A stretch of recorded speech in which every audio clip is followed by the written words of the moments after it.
Hi, everybody. I'm Hillary Stiers. I'm a science policy analyst here at Friends, and I'm joined by my colleague, Brittany McKelvey.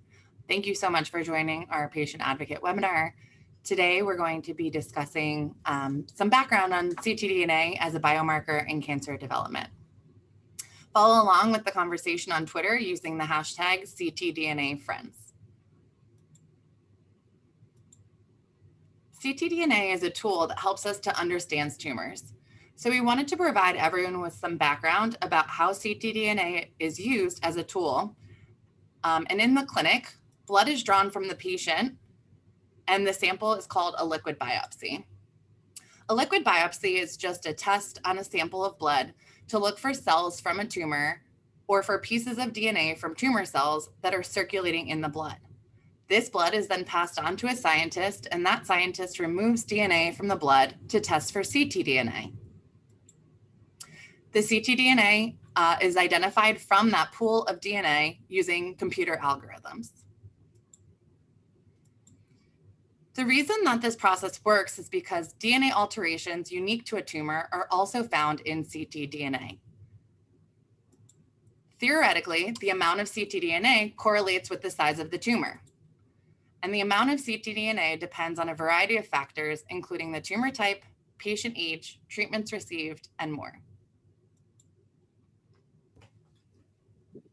So how can this exciting new technology be applied in oncology drug development? Let's walk through the drug development process. So drug sponsors or pharmaceutical companies who have an exciting new novel therapy to test perform clinical trials, which are protocol-driven research studies to generate evidence on the safety and efficacy of their drug for FDA approval, as FDA reviews all oncology drugs to ensure that they're safe and effective for patients. Efficacy, a clinical trial must show that a drug has a clinical benefit. And in oncology, this tends to be showing that the drug increases overall survival in patients. FDA can sometimes conditionally approve a drug if it treats a serious or life-threatening disease. And this pathway for conditional approval is called accelerated approval. Accelerated approval, a sponsor has to show a benefit via a surrogate endpoint, which is an outcome that's measured in a clinical trial, and it has to be shown through data and evidence to be reasonably likely to predict clinical benefit. So that surrogate endpoint itself may not directly show clinical benefit. However, after accelerated approval, a sponsor still must perform additional studies to demonstrate the actual clinical benefit of a patient on the drug to receive full approval. So to look more into these surrogate endpoints, a surrogate endpoint is an early endpoint that predicts long-term clinical outcomes like overall survival. And these are important in the early readout of a drug for potential efficacy. As you can see depicted here on this clinical trial timeline, from the start of a patient receiving an investigational therapy, a patient has to be monitored for a significant amount of time for the trial to reach its primary endpoint and assess overall survival for the drug's benefit. To help give life-saving treatments to patients, we can use early endpoints, which are analyzed earlier in a clinical trial to help correlate with long-term. So here we're looking at progression-free survival, which I'll speak to more on the next slide, which is conducted through looking at a patient's scans and imaging to look at their tumor burden. However, which we'll discuss today, there may be the potential to use even earlier endpoints that can be done, such as ctDNA, that correlate then and predict long-term clinical outcomes for patients. So as I noted, research has to be done to be able to develop the data and evidence that's necessary to support the use of these surrogate endpoints that are reasonably likely to predict long-term outcomes. And I'll walk through here just a few examples that you may be familiar with that are used in oncology as early endpoints. These include progression-free survival, which is the time from when a treatment starts for a patient to then the disease progresses. And this endpoint is used in many different solid tumors. There's pathological complete response, or PCR, which is when you look at the tumor tissue that has been removed after a treatment to see if there's any signs of remaining cancer in that tissue. And this is used in breast cancer. And lastly, used in blood cancer, we have minimal residual disease, or MRD, which is looking in the blood to see if there's the presence of a small number of cells that remain after a treatment. And so with all of these being actively used in oncology drug development, the question remains if we can then use ctDNA as an early endpoint as well. FDA creates documents, and they're called guidance documents, to help explain their current thinking on a topic for drug developers and diagnostic developers. And FDA actually recently released draft guidance about the use of ctDNA in May and how ctDNA may be used in oncology drug development, specifically for solid tumors. And in this guidance, they highlighted 4 potential uses for ctDNA, and I'll briefly walk through these use cases. The first use case is for patient selection. And so that's looking at the patient's blood and their ctDNA to understand if they have a specific genetic alteration that there may be a targeted therapy for that specific alteration that could be used for their treatment. And so if the patient then does not have that specific alteration that correlates with that targeted therapy, then they could be chosen to not receive that therapy. You can also then use ctDNA for patient enrichment. And so this is based off of studies that have shown that the presence of ctDNA after a patient has surgery to remove the bulk of their tumor, or after certain therapies in the adjuvant or neoadjuvant setting, that if there's remaining ctDNA, this suggests that the patient may have a higher risk cancer or a higher risk for recurrence. And so if we can identify these patients by ctDNA that have this higher risk, we can then enrich for these patients in a clinical trial to try for new novel therapies. Also, for using ctDNA, we can use it to potentially measure response to treatment. And so this is research that's underway to understand if we see changes in ctDNA or ctDNA dynamics that are reflecting the dynamics or change in a tumor.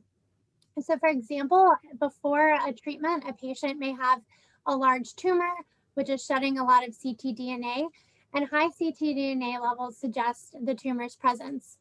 However, after treatment with a therapy, potentially if those ctDNA levels decrease, that would suggest that the tumor is no longer present or has shrunk in size. And so we can use this readout to potentially understand how the tumor is responding to treatment.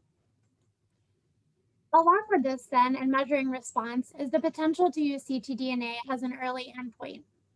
So again, being able to look to see if that patient has decreases in ctDNA in response to treatment may suggest that their patient will have a long-term clinical response. And so using changes in ctDNA to then predict that long-term outcome of overall survival for the patient. For different use cases, there's been a lot of data and evidence that are beginning to be generated, especially on the left side here for patient selection and enrichment, which are actively being used in oncology drug development and clinical trials. However, there's still data and evidence that are needed to support using ctDNA to measure response to treatment and for use as an early endpoint. And so our goal here today is to discuss how we can reach this goal, to be able to use ctDNA as an early endpoint to predict long-term clinical outcomes, such as overall survival and progression-free survival, to help get life-saving treatment to patients earlier. And so to be able to reach this goal, again, we need to be able to have the data. And so one way to have the data is to potentially have each individual company, as they're running their clinical trial, collect data on ctDNA levels and patient outcomes. But this has the potential to be very slow. And so our approach that we've taken here at Friends, and that Hillary will speak to in a minute, is to be able to bring together multiple data sources across different clinical trials and disparate data sources together in what's called a meta-analysis. And a meta-analysis is an approach to systematically be able to assess the data from these multiple clinical trials all at one time to help ensure that the effect we see, if we see ctDNA predicting long-term outcomes, exists across all trials in a much faster and aligned way across sources. And so our meta-analysis at Friends is called ctMoniTR, or ctDNA for monitoring treatment response. And the objectives for this project include investigating the feasibility of harmonizing ctDNA, aligning on a methodology for the meta-analysis, and characterizing associations between ctDNA values and tumor response. This project is broken down into 2 steps, and step 1 was completed and a manuscript of findings should come out any day now. Step 2 is ongoing, but first I wanted to describe our approach to step 1. This unique partnership allows for collaboration that might not otherwise have happened. And so our multi-stakeholder group includes statisticians, clinicians, and researchers from academia, industry, and government. We want to say thank you to all of our collaborators. The working group implemented this project together. And the first thing that we did was host a public meeting to identify the key questions that we wanted to ask during this project. The first question we identified is, do ctDNA levels reflect the therapeutic effect of cancer therapies? And the second, can we bring data together? So our working group members then focused on key decisions, including identifying the data sets and sponsors that would be included in the meta-analysis and selecting an independent analysis center. In this case is CRAB, or the Cancer Research and Biostatistics Group. During our analysis, we focused on non-small cell lung cancer treated with immunotherapy, and I'll give you more details about what the process looked like in the next slide. Finally, we reported our findings at a public meeting and in peer-reviewed literature. This process took 15 months from start to finish. So the key steps to our data analysis include: the working group discussed the approach and developed an analysis plan, and then the drug sponsors uploaded the patient-level data from their clinical trials. CRAB performed the analysis based on the analysis plan, and then the working group reviewed and formulated findings. Our meta-analysis included 5 clinical trials. This was 200 patients with non-small cell lung cancer who were treated with immunotherapy. And so what we did was categorize those patients based on a change in ctDNA. We had 63 patients with a strong decrease in ctDNA levels from baseline. So baseline in this case is before they received any treatment. We had 103 patients with an intermediate change in ctDNA levels from baseline, and 34 patients had a strong increase in ctDNA levels from baseline. And so we were interested in understanding the overall survival within these 3 groups. And so this Kaplan-Meier plot, which is on the right, displays the probability of survival over time. And what it shows is that patients with a strong increase in ctDNA from baseline have the lowest overall survival. Patients with the strongest decrease in ctDNA from baseline have the highest overall survival, and patients with an intermediate change in ctDNA from baseline have a moderate survival. And so we revisited our key questions and tried to figure out if we were able to answer them during our meta-analysis. The first question, do ctDNA levels reflect therapeutic effect in cancer therapies? The answer is yes. Reductions in ctDNA are strongly associated with better clinical outcomes. And second, can we bring data together? Also yes. Harmonizing data across data sets is possible with collaboration. These findings set the stage for step 2 of our project. This phase expands into more patients, more tumor types, and more treatments. We have 22 clinical trials representing over 3,000 patients with 8 tumor types and 16 therapies.